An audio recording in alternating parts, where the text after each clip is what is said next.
শত বছরের ঐতিহ্য আর লোকবিশ্বাসকে ঘিরে পঞ্চগড়ের প্রত্যন্ত গ্রামে বসেছে পাগলির বাজার। দেশীয় খাবার, মুড়ি মুড়কি, জিলাপি, স্থানীয় কুটির ও মৃৎশিল্পের তৈরি নানা সামগ্রী আর খেলনার পসরায় মুখর হয়ে ওঠে পুরো এলাকা। মেলার প্রবেশ মুখে থাকা পাগলির কবর ঘিরেও ছিল মানুষের ভিড়। প্রতি বছর সদর উপজেলার গরিনাবাড়ি ইউনিয়নের শেখপাড়া গ্রামে আশুরার পরদিন মহরম মাসের ১১ তারিখকে ঘিরে অনুষ্ঠিত হয় এই আয়োজন। মাঠের অভাবে গ্রামের কাঁচা সড়কের দুই পাশ জুড়ে বসে সারি সারি দোকান। উৎসবের আমেজ ছড়িয়ে পড়ে পুরো গ্রামে। গ্রামীণ ঐতিহ্যকে কাছ থেকে উপভোগ করতে দূর দূরান্ত থেকে ছুটে আসেন নানা বয়সী মানুষ। আমার বাবা দাদার আমল থেকে এই মেলা চলতো।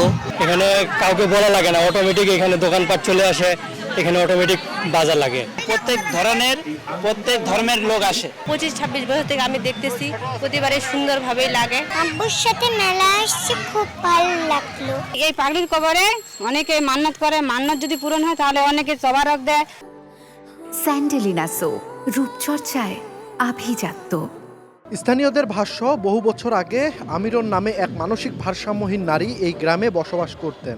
আশুরার সময় তিনি কারবালার মর্মান্তিক ঘটনা এবং ইমাম হাসান হোসাইনের স্মরণে রচিত মার্সিয়া শোনাতেন গ্রামবাসীকে। মৃত্যুর পর তাকে গ্রামের সড়কের পাশে সমাহিত করা হয়। এরপর থেকে তার কবর ঘিরে শুরু হয় ফাতেহা পাঠ ও মানতের প্রচলন। সময়ের সঙ্গে সেই আয়োজন পরিচিতি পায় পাগলির বাজার নামে। 10 এবং 11 মহরম মাসে তিনি লোকাল হয়ে আসতেন, মানুষকে শোনাতেন হযরত ইমাম হাসান হুসাইন রাদিয়াল্লাহু তাআলা আনহুকে নিয়ে লেখা মার্সিয়া গীত।